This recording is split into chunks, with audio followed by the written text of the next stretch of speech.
Women's emancipation is as relevant today as it was 100 years ago, with questions such as the gender pay gap and abortion rights being prevalent issues in today's society. Marxists strive to fight all forms of oppression and are therefore irreconcilably opposed to the oppressions of women and fully support their struggle for emancipation. Engels even referred to the discrimination of women as the first-class oppression. Fighting for socialism and against sexism is not mutually exclusive, despite what some might think.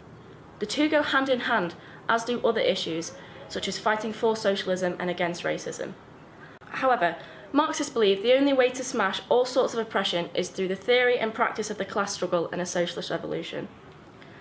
Both workers and women are exploited by capitalism, meaning that working-class women face a unique set of oppressions and discriminations. 74% of women who have children also work, and in 2015, 1/3 of working mothers were the main income provider for their families.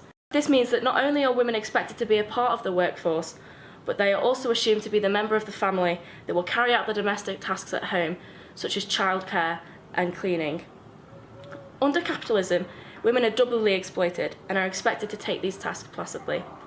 But women are not placid and should not take this exploitation without fighting back against their exploiters. Women have played a significant role in the revolutionary history, which proves that they are vital to our struggle to end all forms of economic, political, and social oppression. The February Revolution of 1917 was kick-started by a factory of female textile workers striking.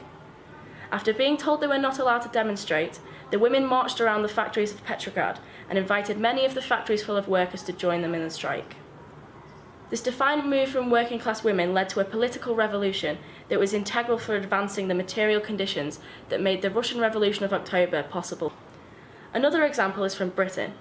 In 1976 to 1978, the Grunwick strike took place after a number of women were unfairly sacked from a photo processing plant. The strike progressed with postal workers joining the movement in solidarity, putting the photo processing company on the verge of economic ruin as they relied on the film being sent to them via post. Grunwick's legacy is one of a true beacon for working-class solidarity, and that too, like February, was led by militant working-class women. Working-class women have more in common with the rest of the proletariat than they do with bourgeois women. To suggest that Theresa May faces the same struggles as a single mother who is also the main income provider for her family is an inaccurate analysis. To smash sexism and women's oppression, we must have a society that is democratically controlled by the majority, who in this epoch are the working class. In a socialist society, all systematic forms of exploitation would be destroyed, and women would have a leading role in political, economic, and social aspects, and sexism would be assigned to history alongside capitalism.